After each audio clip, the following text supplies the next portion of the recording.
നമസ്കാരം. ഇന്നലെ തുടരും സിനിമ കാണുമ്പോഴേ രാത്രി 11 മണിയുടെ ഷോയാണ്. നമ്മുടെ വീട്ടിൽ വന്നപ്പോൾ ഞാനിപ്പോൾ ഉള്ളത് കോയമ്പത്തൂരാണ്. വീട്ടിൽ വന്നപ്പോൾ 4 മണി 3:30 ആയിട്ട് നല്ല ഉറക്കക്ഷീണമുണ്ടത്. അപ്പോൾ സിനിമ എങ്ങനെയുണ്ടെന്ന് ചോദിച്ചു കഴിഞ്ഞാൽ സിനിമ വളരെ മോശം, മലങ്കൾട്ട്, എഡിറ്റിങ് കൊള്ളത്തില്ല, ആരുടെ അഭിനയം കൊള്ളത്തില്ല. മോഹൻലാലിന് അഭിനയിക്കാൻ അറിയത്തില്ലെന്ന് തോന്നുന്നു സിനിമ ഉണ്ടാകും. മോഹൻലാൽ അഭിനയിക്കാൻ അറിയത്തില്ല, ആരുടെയും പ്രകടനങ്ങൾ കൊള്ളത്തില്ല, ഒട്ടും വളരെ മോശം. വളരെ മോശം എന്ന് പറയുമ്പോൾ വളരെ വളരെ മോശം. സംവിധാനം ചെയ്യാൻ അറിയത്തില്ല, പാട്ടുകൾ കൊള്ളത്തില്ല, BGM കൊള്ളത്തില്ല, എഡിറ്റിങ് കൊള്ളത്തില്ല, കൊറിയോഗ്രാഫി കൊള്ളത്തില്ല, ഒന്നും കൊള്ളത്തില്ല, കോസ്റ്റ്യൂം കൊള്ളത്തില്ല.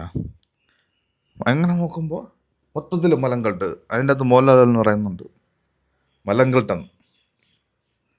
അതെ, മലങ്കൾട്ട് സിനിമ എന്ന് എനിക്ക് പറയണമെന്നുണ്ടായിരുന്നു ഈ സിനിമ കാണുന്നതിന് മുമ്പ്. സത്യം പറഞ്ഞാൽ ഈ തുടരും എന്ന് പറയുന്ന സിനിമ സ്റ്റാർട്ട് ചെയ്തതിന് ശേഷം, തുടങ്ങിയതിന് ശേഷം നമുക്കൊന്നും ശ്രദ്ധിക്കാൻ പറ്റത്തില്ല. ആ സിനിമയിൽ അങ്ങ് മുഴുങ്ങിപ്പോയി. ഞാൻ ഒരു മോഹൻലാലിൻ്റെ സിനിമ ലാസ്റ്റ് കാണുന്നത് തിയേറ്ററിൽ പോയി ലൂസിഫറാണ്. ലൂസിഫർ ആ ക്ലൈമാക്സ് രംഗങ്ങളൊന്നും എനിക്ക് ഒട്ടും ഇഷ്ടപ്പെടാത്തതായിരുന്നു. എനിക്ക് അത്ര സാറ്റിസ്ഫാക്ഷൻ അല്ല. സത്യം പറഞ്ഞാൽ ഒരു കാര്യം കൂടെ ഞാൻ പറയുകയാണ്, ഞാനൊരു കട്ട മമ്മൂട്ടി ഫാനാണ്. അതെന്നെ അറിയാവുന്ന ആൾക്കാരെ അറിയാം. തുടരും ഇത്രയും ഗംഭീരമായിട്ടുള്ള സിനിമ, അത് വേറെ ഒന്നും അതിൻ്റെ അത് പറയാനില്ല. അത്രയും എനിക്ക് ഈ അടുത്ത കാലത്തല്ല, ഒരുപാട് വർഷങ്ങൾക്ക് ശേഷം കണ്ടതിൽ വളരെ ഗംഭീരമായിട്ടുള്ള സിനിമ. ഈ സിനിമ കണ്ടപ്പോൾ എനിക്ക് മോഹൻലാൽ ഫാൻസിനോട് സത്യം പറഞ്ഞാൽ വലിയ അസൂയ തോന്നി. സത്യം, അസൂയ. ഫാൻസിനോട് അസൂയ തോന്നി.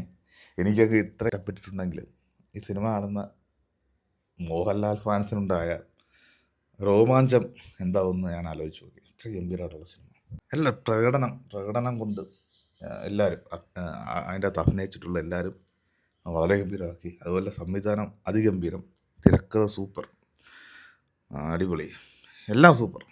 എല്ലാം ഈ ഒരു സിനിമയിലോട്ട് നമ്മൾ കയറി കഴിഞ്ഞാൽ ഞാൻ പറയേണ്ട കാര്യമില്ല. ഇഷ്ടംപോലെ ആൾക്കാർ കണ്ട്, എനിക്ക് ഒത്തിരി ആളുകൾക്ക് ശേഷമാണ് തിയേറ്ററിൽ പോയി തന്നെ പടം കാണുന്നത്.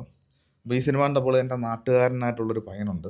സത്യം പറഞ്ഞാൽ അവൻ ഈ സിനിമയിലുള്ളവരെ എനിക്കറിയത്തില്ലായിരുന്നു. സത്യം, അവനെ കണ്ടപ്പോൾ വളരെയധികം സന്തോഷം, അഭിമാനം തോന്നി.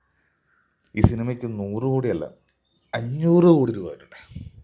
അത്രയ്ക്ക് ഗംഭീരമായിട്ടുള്ള സിനിമ. പുതിയ വില്ലൻ വളരെ ഗംഭീരം, എല്ലാവരും അടിപൊളി.